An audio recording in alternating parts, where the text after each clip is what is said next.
Lukas pasal 15 ayat 1 sampai 32. Firman Tuhan, perumpamaan tentang domba yang hilang. Para pemungut cukai dan orang-orang berdosa biasanya datang kepada Yesus untuk mendengarkan Dia.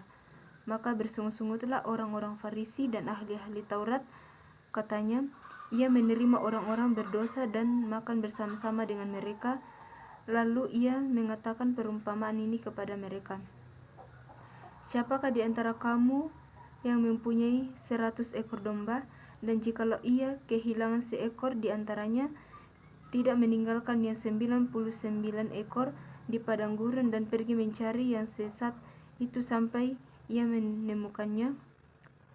Dan kalau ia telah menemukannya, ia meletakkan di atas bahunya dengan gembira, dan setibanya di rumah, ia memanggil sahabat-sahabat dan tetangga-tetangganya serta berkata kepada mereka, "Bersukacitalah bersama-sama dengan aku, sebab dombaku yang hilang ini telah kutemukan." Aku berkata kepadamu, demikian juga aku ada sukacita di surga karena satu orang berdosa yang bertobat, lebih daripada sukacita karena 99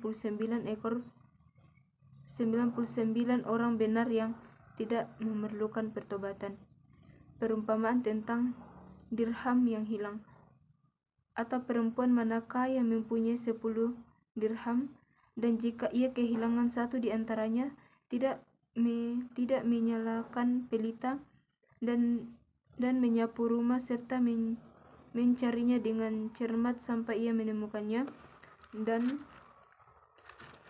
engkau, ia telah menemukannya, ia memanggil sahabat-sahabat dan tetangga-tetangganya serta berkata, "Bersukacitalah bersama-sama dengan aku, sebab dirhamku yang hilang itu telah kutemukan." Aku berkata kepadamu, demikian juga akan ada sukacita pada malaikat-malaikat Allah karena satu orang berdosa yang bertobat. Perumpamaan tentang anak yang hilang. Yesus berkata lagi, ada seorang mempunyai 2 anak laki-laki. Kata yang bungsu kepada ayahnya, "Bapa, berikanlah kepadaku bagian harta milik kita yang menjadi hakku." Lalu ayahnya membagi-bagikan harta kepadanya itu di antara mereka. Beberapa hari kemudian anak bungsu itu menjual seluruh bagian itu lalu pergi ke negeri yang jauh. Di sana ia memboroskan harta miliknya itu dengan hidup berfoya-foya. Setelah dihabiskannya semuanya, timbullah bencana kelaparan di dalam negeri itu,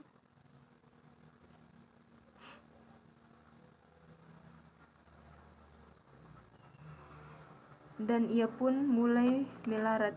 Lalu ia pergi dan bekerja pada seorang majikan di negeri itu.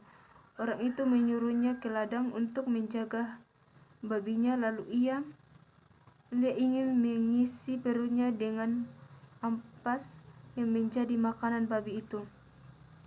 Tetapi tidak seorang pun yang memberikannya kepadanya. Lalu ia menyadari keadaannya, katanya, "Betapa bahayanya orang upahan Bapakku yang berlimpah-limpah makanannya, tetapi aku tidak di sini mati kelaparan.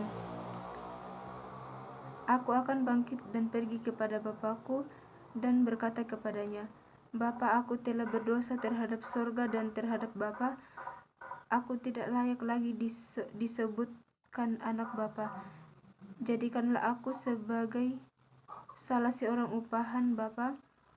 Maka bangkitlah ia dan pergi kepada bapaknya. Ketika ia masih jauh, ayahnya telah melihatnya, lalu tergeraklah hatinya oleh belas kasihan. Ayahnya itu berlari mendapatkan dia, lalu merangkul dan mencium dia.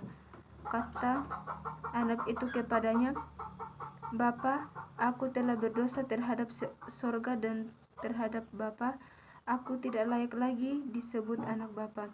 Tetapi ayah itu berkata kepada hamba-hamba, "Lekaslah, bawa kemari jubah yang terbaik, pakaikanlah itu kepadanya, dan kenakanlah cincin pada jarinya dan sepatu pada kakinya. Dan ambillah anak lembu tambun itu, sembelihlah dia, dan marilah kita makan dan bersukacita. Sebab anakku ini telah mati dan menjadi hidup kembali, ia telah hilang dan didapat kembali. Maka mulialah mereka bersukaria. Tetapi anaknya yang sulung berada di ladang, dan ketika ia pulang dan dekat ke rumah, ia mendengar bunyi bersuling dan nyanyian tari-tarian. Lalu ia memanggil salah seorang hamba dan bertanya kepadanya, apa arti semuanya itu? Jawab hamba itu, adikmu telah kembali dan ayahmu telah menyembelih anak lembu tambun, karena ia mendapatkannya kembali dengan sehat. Maka marahlah anak sulung itu dan ia tidak mau masuk. Lalu ayahnya keluar dan berbicara dengan dia. Tetapi ia menjawab ayahnya, katanya, telah bertahun-tahun aku melayani Bapa dan belum pernah aku melanggar perintah Bapa. Tetapi kepadaku belum pernah Bapa memberikan seekor anak kambing untuk bersukacita dengan sahabat-sahabatku. Tetapi baru saja datang anak Bapa yang telah memboroskan harta kekayaannya. Bapa bersama-sama dengan pelacur-pelacur, maka Bapa menyembelihkan anak lembu tambun itu untuk dia. Kata ayahnya kepadanya, anakku, engkau selalu bersama-sama dengan aku, dan segala kepunyaanku adalah kepunyaanmu. Kita patut bersukacita dan bergembira, karena adikmu telah mati dan menjadi hidup kembali, ia telah hilang dan didapatkan kembali.